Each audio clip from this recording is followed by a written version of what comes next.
Let's face it, Hollywood is a lot, but for many of us, it's the only life we can imagine. I'm Sam Brooks, and my goal with this podcast is to take not yet screenwriters from their first homesick night in Los Angeles all the way to the red carpet. Welcome to Screenwriter Survival Guide. Welcome to Screenwriter Survival Guide, the podcast all about becoming a Hollywood screenwriter from somebody who's actually on that journey with you. Today, we're spotlighting my good friend, whose newest sci-fi film, Rin, won Best Indie Short Film at Hollywood Gold Awards, and he himself was nominated for Best Director at Indie Shorts Fest 2021. We actually grew up together making movies in high school, and he was one of the first filmmakers to inspire me to actually believe I could make movies as a career. His name is Jacob Baldy. Jacob, welcome to Screenwriter Survival Guide. Thank you for having me on, Sam. Of course. I mean, we saw each other last summer and we were talking before this, but it always feels like it's been forever since. Yeah, it does. It has. And we usually do a New Year's Eve little get together. Are you gonna be back? Yeah, I'll be back. So this year we can do it. Last year I couldn't because COVID and other things. But this year I got it. Yeah, it's been a while. It's been a long time.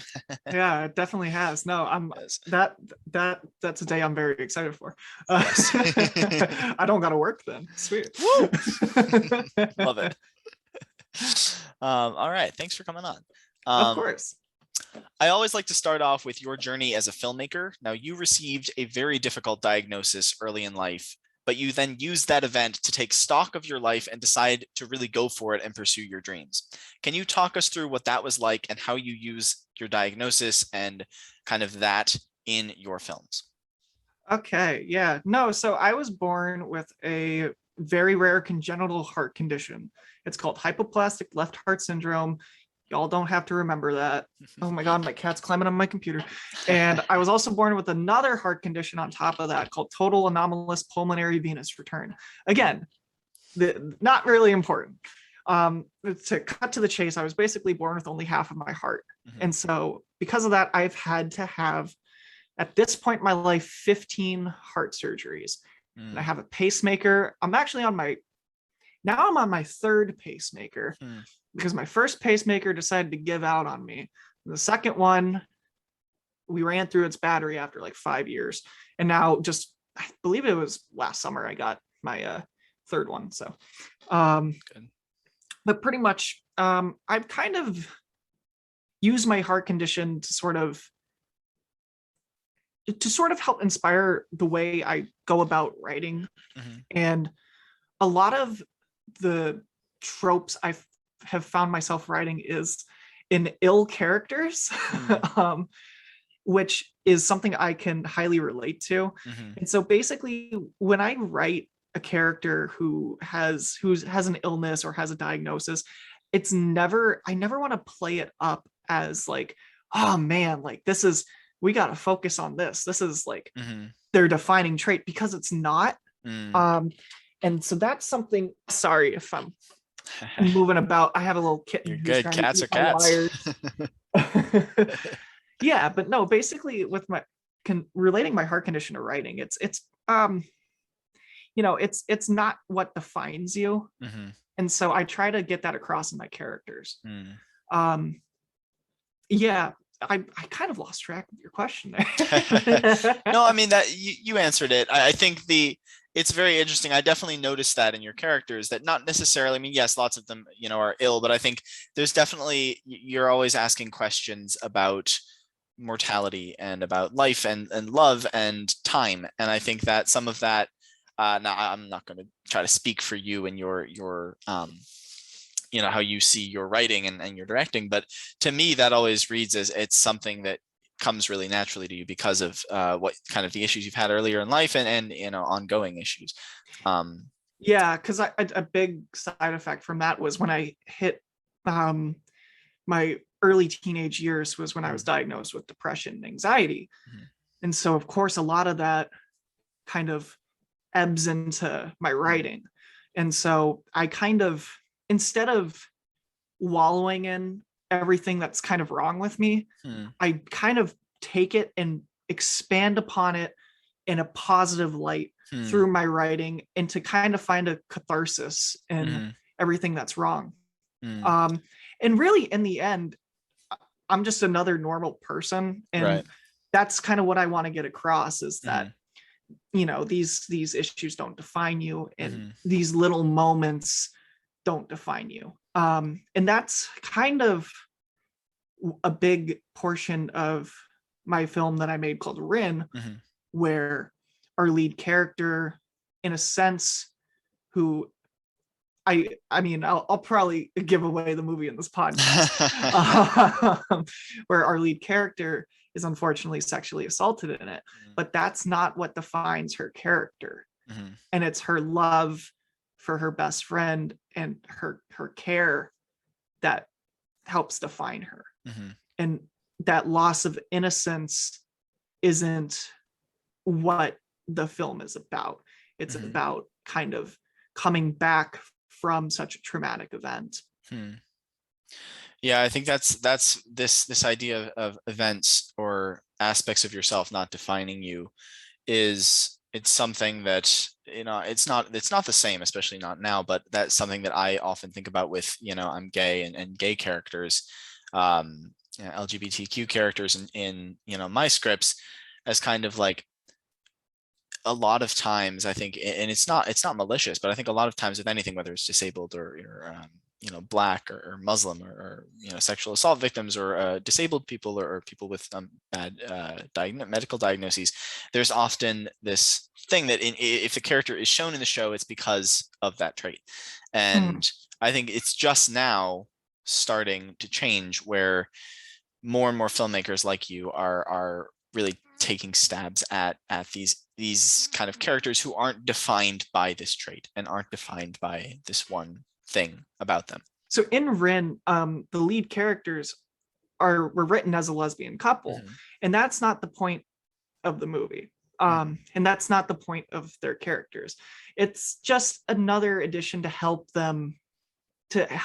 view their relationship, And to me, when you're writing characters who are LGBTQ plus or part of, a more marginalized community, I don't really believe that. Obviously, it depends on your story and what you're writing about. But I in my writing, I don't specifically write for a gay character or a Black character or a Muslim character or however you want to put it. I just view people as people. And I just write whatever feels natural to me and whatever feels natural coming out of that character. So when I get involved in the casting process, it's just a matter of being like, who best fits this role? I never go out of my way to make sure, like, nah, this is a white character. This has to be a white man. No, I truly do not care. So that was something that was also kind of prevalent in Rin, was having that LGBTQ plus relationship in there. And that's also kind of based upon, some relationships I have in my life. I have family members who are part of that community and a lot of friends who are part of that community. And I even would define myself as part of that community in a sense. But obviously less so. I do kind of consider myself bisexual, but probably, I guess hetero-flexible is the best way to put it. If there's a guy in the end, whatever, I don't give a shit. So one thing I struggle with when trying to do that, when trying to write stories that kind of spotlight an issue without making that issue the forefront of the film. So films that are or screenplays or whatever. I'm working on a comic book right now that is like this big genre action adventure story, and yet I know the execs that that own the project. I was very worried about kind of making it, because I made the main character gay, and I wanted to I was very worried about whether the executives would be like, oh, this is a gay story now. And how do you find that balance of making not necessarily LGBTQ, it can be that, or it can be disabled or whatever, but how do you kind of find that balance between, okay, I want to really spotlight characters like this, but also not make it just about that? How do you have it both ways? Because that's something that it's a very fine line, the needle to thread. It is a fine line, but I think that once you kind of realize that, these traits aren't the defining factors of these characters, that's where it becomes much easier.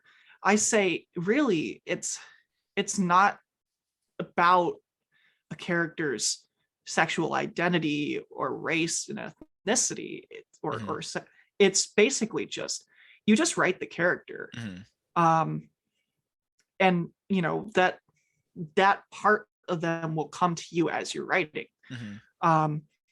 Obviously, you go in beforehand knowing that you're like, okay, this character is going to be gay, or this character, is, you do kind of have some notions in mind on kind of the inner personalities of your character. It's the important thing is not to think of the outer physique of your character.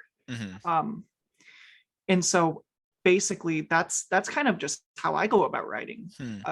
A gay character is just, that it's no different than a straight man or a straight woman. It's just, so what? They're just kissing someone of the same sex. Doesn't really matter. Right. Let people be happy. God damn it. Nice. All right, so we got real deep there early. Yeah, early on, which is great. It's awesome. I'm always very intrigued when that happens with the early on first question. You get deep, but let's lighten things up a bit with a little fun one. So you and I share a love of just really bad movies. Oh my God, yes. Love a terrible movie, especially like really bad horror movies. So, what is your favorite horrible movie and why? Favorite horrible movie and why? Oh God. Well, obviously I gotta go, I always feel bad ragging on movies. I know. Yeah. But I'm gonna say my favorite best worst movie is Neil Breen's Fateful Findings. You knew I was gonna say that too. You knew love it. That movie. That movie's too bad for me. I can't. I've seen it 5 times. I love it so much. I showed all my friends in college. I had 2 Neil Breen posters. One is a banner of a bunch of frames of him spilling the coffee on his face, and the other one is a real human Breen poster. And so Fateful Findings is the most inept movie, I think. No, Twisted Pair is kind of up there. Neil Breen's one of his other movies. I mean, I think effectively, if you've never heard of this movie, I think it makes The Room look like The Godfather in terms of production quality. Yes. And just now, if you're curious, please look up the trailer for Fateful Findings. You will laugh. It's like a political espionage. It's like if David Lynch was dropped on his head. Because in the end, the plot of the movie is actually fairly simple to follow. It's just so full of random subplots that go absolutely nowhere in a structure that just makes no sense, and characters who are just there, yet these characters are supposed to represent something, but you don't really know what they're supposed to represent, because Neil Breen is Neil Breen, and I love the man so much. And if he ever came up to me and was like, Jacob Matthew Baldy, I want you to work on one of my films, you're damn right, I'd be there for him. I would fly out to Las Vegas and help him with his films. But I recently saw a movie with our friend Sam, and I have a friend, his name is Nate. We went and saw a new Resident Evil Welcome to Raccoon City. And there is a sequence towards the end. I think it's before the very last shot of the movie, of a CGI cow that goes flying. And not since the Bye Bye Man have I actually wheezed from laughing in a movie theater. And so that was the first movie that came to my mind when you said bad movie, because I absolutely adored this Resident Evil movie, because that's funny, so bad, and I had so much fun with it. I love bad movies. I must say, I think I've seen so many great movies in theaters, and I still think my favorite theater experiences are like a double feature, and they weren't a double feature, but they go together. And I saw them with you, Nate, and our other friend Jeff during high school, and they are Gods of Egypt and the Bye Bye Man. that was great. And Gods of as you Egypt said, the and Bye Bye Bye Man. They're together, just the The, best bad movies. Such great the experience. Bye Bye Man. There was a moment, and it's when the librarian's hit by the car. That I could not stop laughing. I actually was struggling to breathe. And I noticed the guy in front of me flailing his legs from laughing so hard. Like, I've never been to a theater where the whole audience is turned on a movie. And that's what happened with the Bye Bye Man. And they didn't turn on it in like an angry way. No, they just were laughing We had so a much. great It was theater. so great. And the movie got a standing ovation at the end, as I remember. Yeah, it did. Yeah, no, everyone was clapping. It was so fun. And I've never had an experience like that. We've tried to replicate it. We went to see Wish Upon. Yeah. I remember you and I, but that really only had the one really funny scene. Two funny scenes was the Pokemon Girl Go kid, the girl playing Pokemon Go in the elevator and dying in that. That was funny. Oh, and then the final Joey shot, King right? getting hit by the car and flying through Spoilers the air. for Wish Upon. The wire. Oh yeah, spoilers. Like you care. But like no one cares. Wish Upon is comedy gold. Oh yeah, that and then she just gets hit by the car for no reason. Yeah, exactly. And the wire, like, you're into multiverses, bro. Whoa. Here's another topic I want to get on to. Is go for it. Right for right for your age. You know, if you don't understand how teenagers speak, say you're in your 50s and you don't understand teenage lingo, don't write teenagers. And I think Wish Upon is one of the better examples of that, because we have a character in it who's like, yo, bro, you dig into multiverses too? And it's like, there's not a single teenager on this planet who gives a rat's ass about multiverse theories or goes, I mean, there's obviously Spider-Man. Oh yeah, that's right. Like, your dialogue, it's so obvious to tell. And so I think that that's another really important thing in your writing is write what you know. Of course, I think there's also an argument. Your comfort zone. Sorry. Yeah. Oh, you're good. Yeah. I think there's also an argument you can like try to learn how people speak. Like Absolutely. as obnoxious as it sounds, like get TikTok. Get TikTok, get like see how real teenagers are talking instead of just like watching other movies with teenagers in them. But I think the issue that it comes down to there is when you have these people watching TikTok who don't understand it, it's not going to register with them properly. And they're just going to be like, oh, these kids are really obnoxious. And I'm just going to write all my kids' character, you know, kind of waving their phones, being obnoxious. I just wish Darcy Chapman would rat. And that's the one line from Wish Upon I will always remember. It because the kid rots away. It was the funniest thing. And it's like there's lines like that. First of all, like your character's age, they're like a teenager, but I don't think I've ever heard a teenager say something like that. That's something like a 10-year-old would say. You know, you bring up a good point though about, I think, however you write characters. I don't necessarily subscribe to the idea that if you're like in your 50s, you should never write teenagers. Yeah, I'm not against that. I just think that you need to have an understanding, but I think, or a personal relationship to help understand it.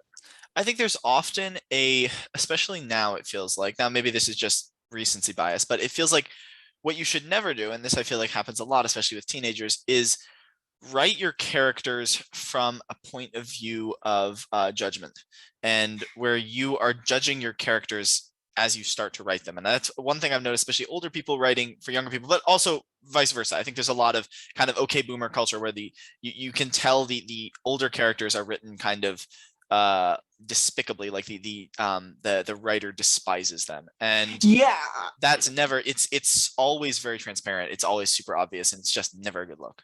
Yeah, I would say the same also goes for the opposite way. If you're like a young hip 20-year-old, try to avoid writing for the 80-year-old war veteran, because again, you can't properly get into that mindset. Of course you can write that character, but definitely, do your research on it, and go, never have a bias towards your characters. And that is something when I made Rin that was very difficult to do, because you have the antagonist of the film.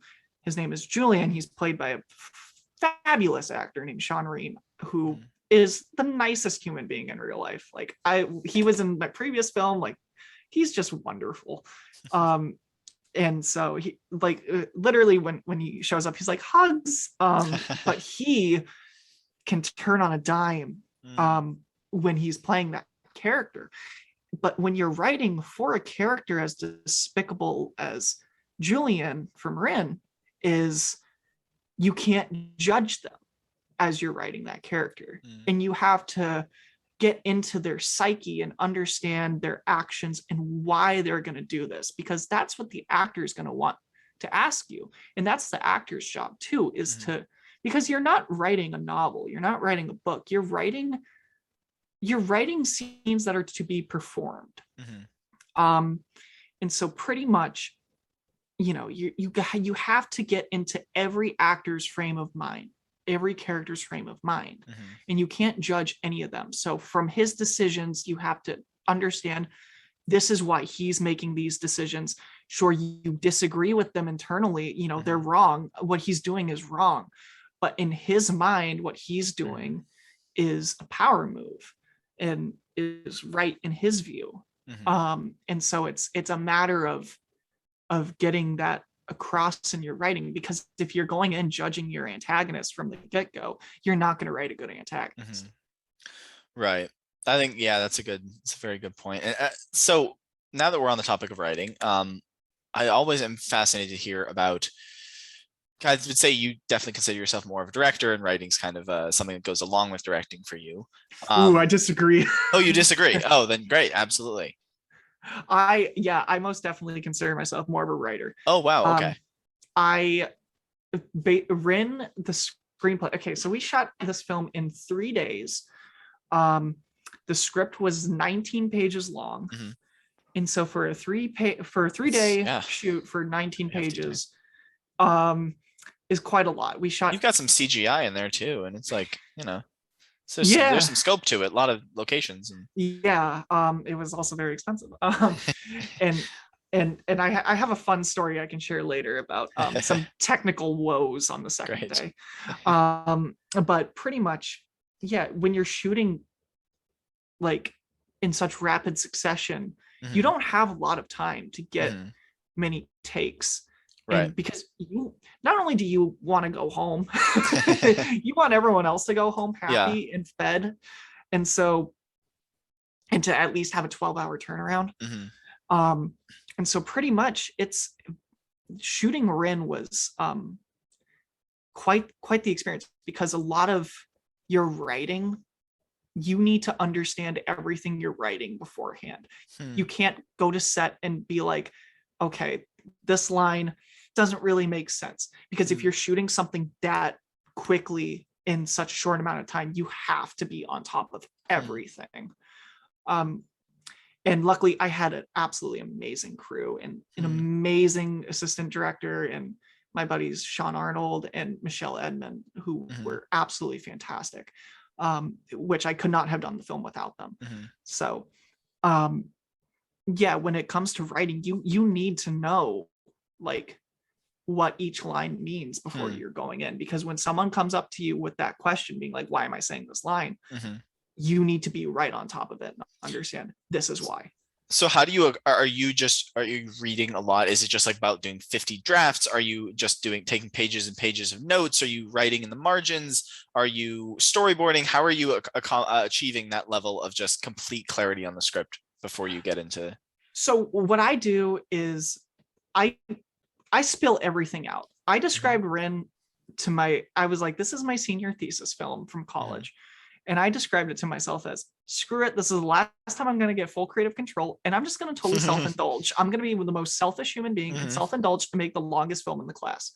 Because Rin is 25 minutes long. We were kind of supposed to make like upwards of 15-minute films. but that's fine. I passed. I got an A. Uh, Yay. but pretty much it was you know, I'm sorry, I lost the question. My mind's going all over the place right now. Oh yeah, so the question was just you were talking about needing complete clarity Okay. about your script. Yeah. Yeah, so pretty much, okay, so I will write a draft of the script. And of course, after you write that first draft, you're like, this is a masterpiece. This is the best thing I've ever written. And then you read it the next thing, you're like, I can't. Oh God, I gotta quit the industry. I cannot believe I wrote this. This is hot garbage. And so pretty much for me, your first draft is your foundation. Mm-hmm. You're just laying the groundwork. You're getting to point A to point B. It doesn't matter how sloppy it is. Mm-hmm. And to me, that's something that's my biggest challenge in writing, is getting that first draft done, which it's something that I have noticed I don't accomplish as often as I would like to. And that's something I need to work on as a writer, because I love to write big, verbose action lines, lots and lots of detail. That's not what a script is. A script is just an outline to be performed. Mm-hmm. And so pretty much it's a matter of rewriting and killing your darlings, which is really difficult for me to do. And Rin was kind of the exception to my killing your darlings rule, because there is a scene that's just dialogue back and forth between two characters that I believe went on for 7 pages, I believe. Yikes. That was all shot in a day. And it's just a matter of, and so when you're going in and kind of understanding, these lines, you're going in, and what I do is I print out the script and I handwrite the notes next to every line. And if I can't properly think of why is this character saying it, it's gone. Okay. Or I will leave a question mark. If it's a genuinely important exposition line, how can I put it in a more natural way, or how can it fit better? And so Rin, there's so much lore I had created in my head for this universe, and I had based the script off of a feature film I wrote of it, which I'm planning on rewriting because it's way too long. The feature script, it's like 200 pages. Yeah. But pretty much it's kind of a matter of, how do I dial everything back, and how do I put forth my story in, or at least the expositional parts, in as little dialogue as possible. And so sometimes I can cut a film some slack towards the start if there's a quick bit of dialogue of just exposition. But if the rest of the film is like that, that's when I kind of say no. A great recent example of having expositional dialogue that worked perfectly to propel the story forward was Denis Villeneuve's new Dune, which I thought was excellently written. Just exactly what was necessary. Not exactly. A single drop more. There's no weird spice worm baby flying through the space or whatever. Listen, I don't hate the Lynch version. I have a soft spot for it. It's weird as hell, and the Toto soundtrack is pretty great. But yeah, pretty much it's like, so towards the start of Rin, the character Chris is pretty much just dumping all this exposition for the audience. And the thing is, when I'm writing it, I'm like, these characters already know this. So I need to write it in a way that Chris is explaining a plan to Rin in the film, and being like, this is my plan. Here are the factors of the universe that work in this plan, and this is how we're going to accomplish it. And so that I thought was a smarter way to convey the exposition than just them simply being like, hey, bumping them on the shoulder. Right. I know you already know, but this as you know, your chief of police was, your dad was the chief of police. like something like that. I'm thinking of Spiral. I know it's been 6 years since your mother died. I know Yeah. the anniversary of your mother's death is today. Yeah, Mhm. not good. Um, Yeah. so you mentioned just the sheer amount of like lore you have for Rin, and I'm very curious about that because it's clearly a large world. But you said you were very indulgent. I felt like there were, you're somewhat indulgent. I think maybe with the characters, but with the exposition and with the story, I felt like you were pretty you held back as much as possible. So, how much world building are you doing, and how do you go about deciding what exact little pieces are necessary? So what I've actually come to pretty much with the lore of it was everything that was needed to tell that sequence of events in Rin was to tell the 3 acts of Rin.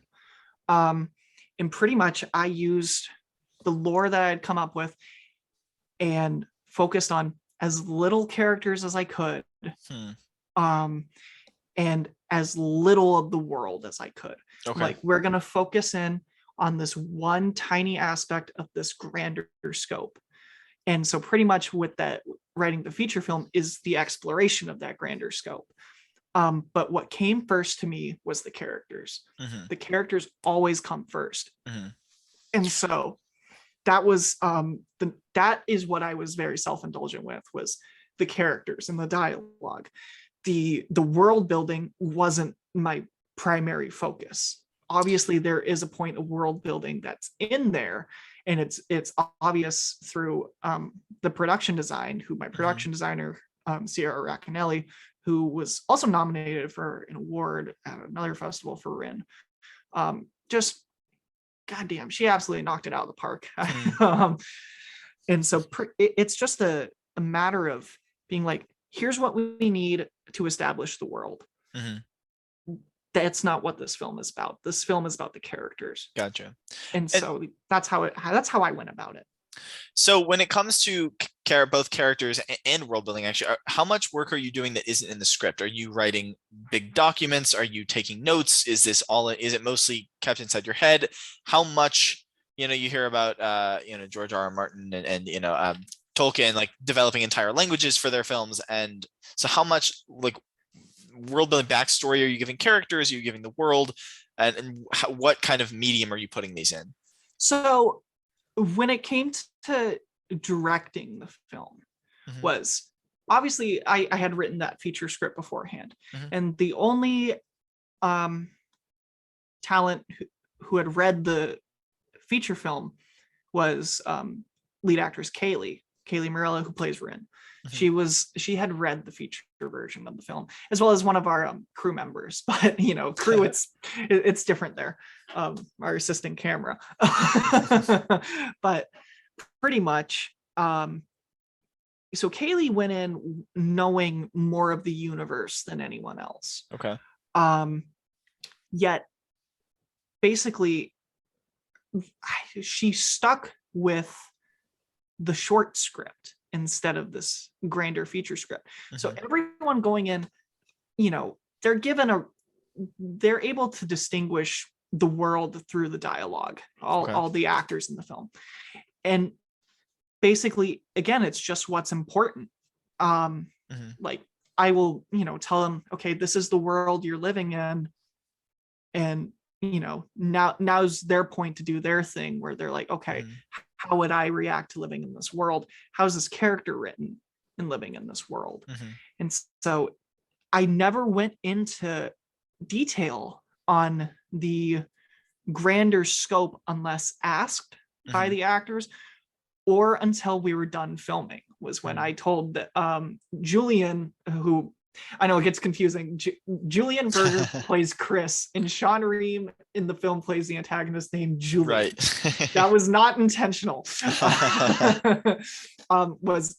I told the actress Julian, after we did a quick reshoot one day, where Kaylee and I, like, we ran through the plot of the feature film to her, and like I just remember seeing her face like, whoa, like I didn't know that there was this much to it. Like, gotcha.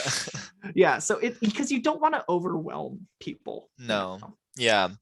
So I'm planning on directing my first feature in 2022, and I could Ooh. certainly use some advice for that. So what are the most important skills that every director, every like new director should cultivate and should know going in on day one on their production?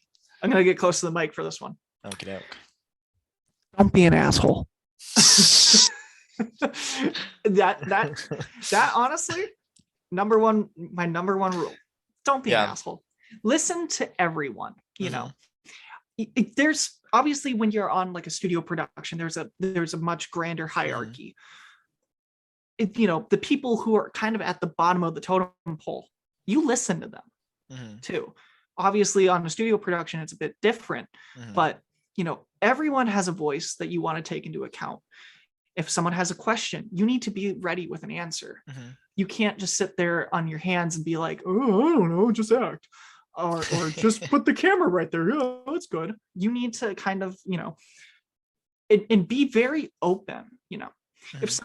someone comes up to you and is like, I'm not comfortable with this material, Mhm. you know, be like, okay, let's work with it. Let's find out what makes you uncomfortable with it Mhm. and find a way around that. You Mhm.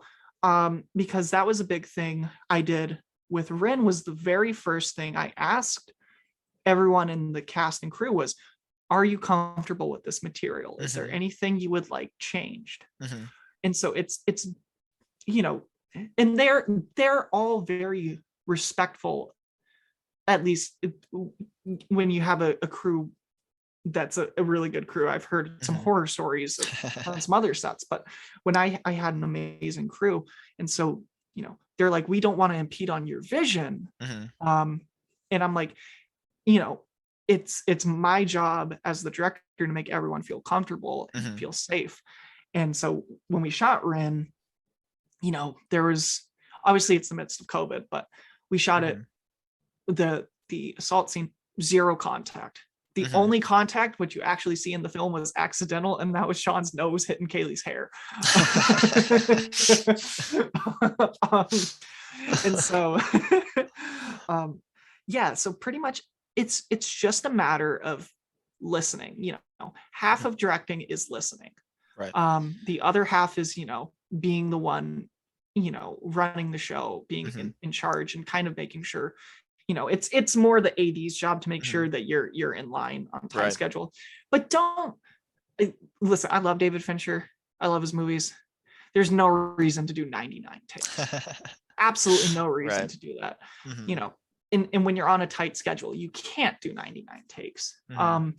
Everyone is different, and I respect people who do a lot of takes, but in the end, when I sit down and start editing my film, my mind doesn't go to, "Ah, I remember this take being the absolute Uh-huh. best." I kind of just, you know, I look over them and be like, okay, which has the best flow and continuity for the edit? Mhm. Um, and so I at max we did 4 takes Hmm. for every shot. At least that was at max. Most Mhm. of the time we were just doing 1 to 2 takes because we had such little time. Gotcha. Um, and I actually really like how that flows because it constantly Mhm. keeps an energy up as a director. And Mhm. so you're not having the actors feel like, man, I'm like really doing this wrong, Right. or something like that. You're making them feel better as you're continuing, and you're making your crew feel better. Be like, all right, cool. You keep that momentum going throughout the Uh-huh. shoot. That's something that's very important when you're directing. So you mentioned that when you're a director, you know, if someone comes to you having a question, you have to have an answer. So how do you handle it when you don't have an answer right off the bat? How are you if someone asks you a question about, let's say, the color of, let's say your production designer asks you about the color of a blanket or something, or where something should be moved. Like, Mhm. what happens if you don't have an answer to that question? Are you just saying, give me a minute? Are you just coming up with something on the fly? How are you handling that? Oftentimes, it's best to come up with something on the fly.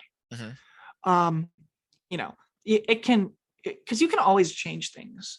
um and so again, like for example, I had um there was a little disagreement I remember between um our production designer and our gaffer at one point on, I can't even remember what it was for. They came up to me and, they're like, Jacob, like, what do you want? And I'm like, what? And I kind of told him, like, whatever makes us get the shot faster. Right. Gotcha. And, pretty much is, production design, you can place your prop here and the lighting, you can work around that or the other way.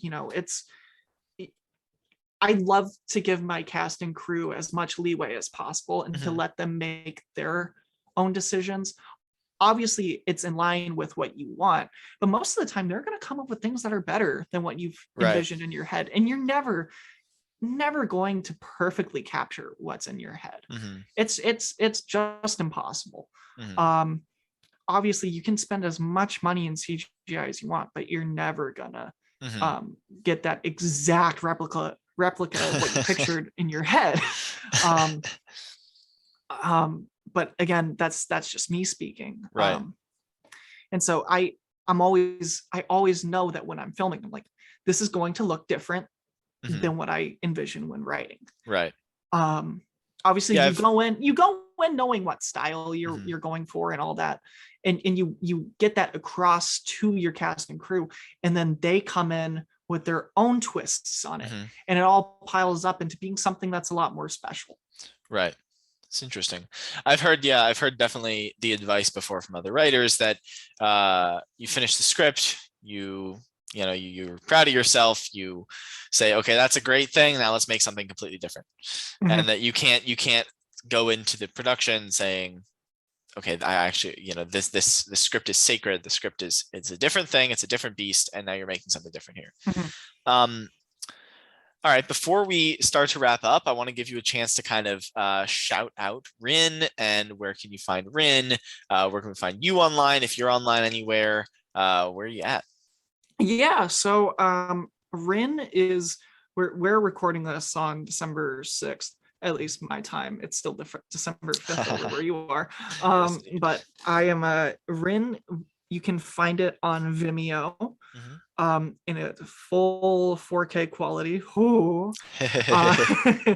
And I believe it's also going to be on YouTube. I'm only going to say those two because those are the two that I know it's going to be on. Okay. I'm not entirely sure if it's going to be on other platforms. It might be.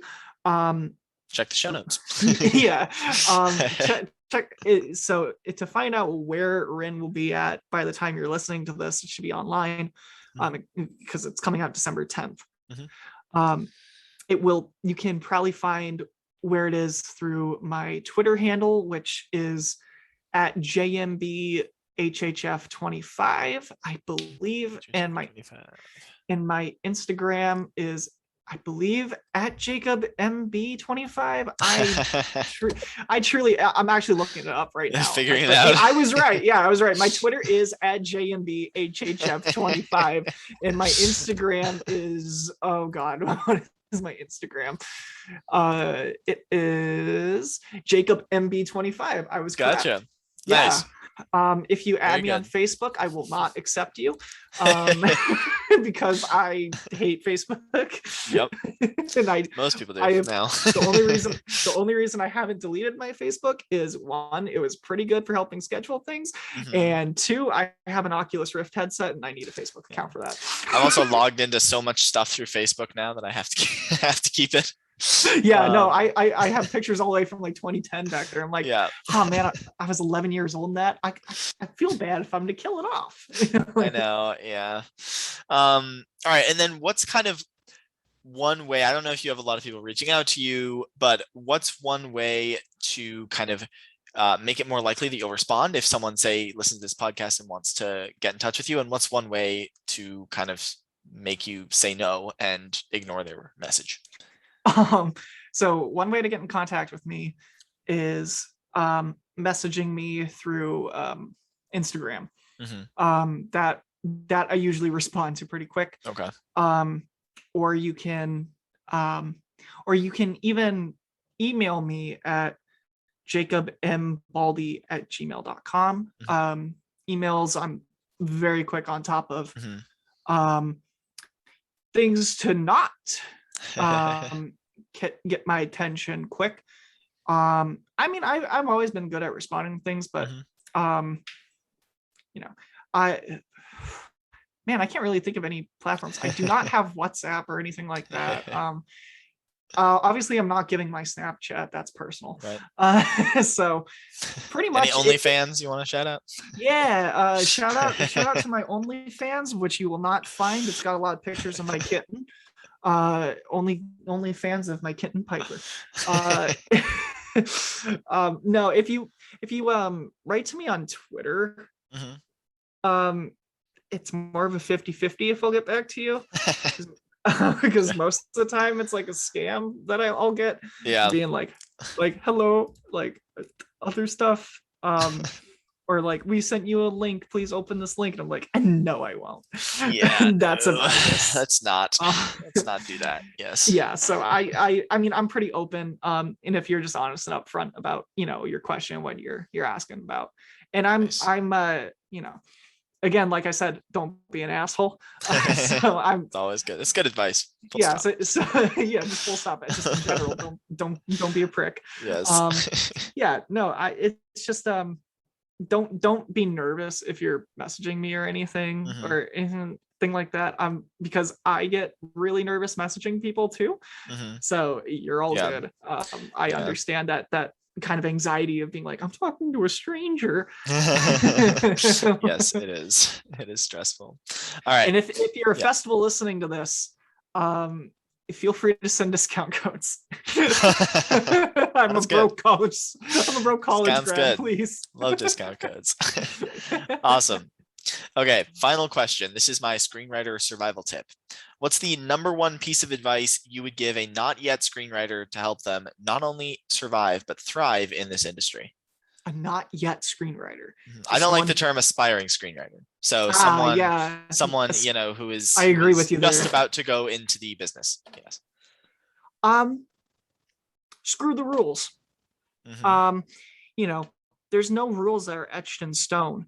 Obviously, you have your hero's journey, you have the 3-act structure, but they're not something you have to abide by. Obviously, it would be easier to sell your script abiding by that, but when you're first starting out writing, I didn't follow any rules. I just wrote whatever I wanted to. And obviously it led to some of the most tonally inconsistent scripts I've ever written, but it's something that really, really helps, because then first you're actually writing and you're like, man, I'm really enjoying this when you're younger. And then by the time you go back and read it, you realize, okay, this is what I did wrong here. How can I fix this now? And I think that that's the best lesson. It's just they're gonna jam rules down your throat and be like, you have to follow like this point here to get to this point there. Yeah. And really just write the story that you're envisioning in your head. You can write 250 pages. How I've done it. And be like, this is good. But if you're gonna try and sell it, obviously you need to cut back. But not every film abides by a structure. Not every film abides by rules, because you can have a film that doesn't really have a structure, that kind of is just almost like a meditation on your character. I think my mind goes to Richard Linklater's Boyhood, which, say what you want about Boyhood, it's a film that doesn't really have a structure. It's just kind of following a character through their early childhood and early adulthood.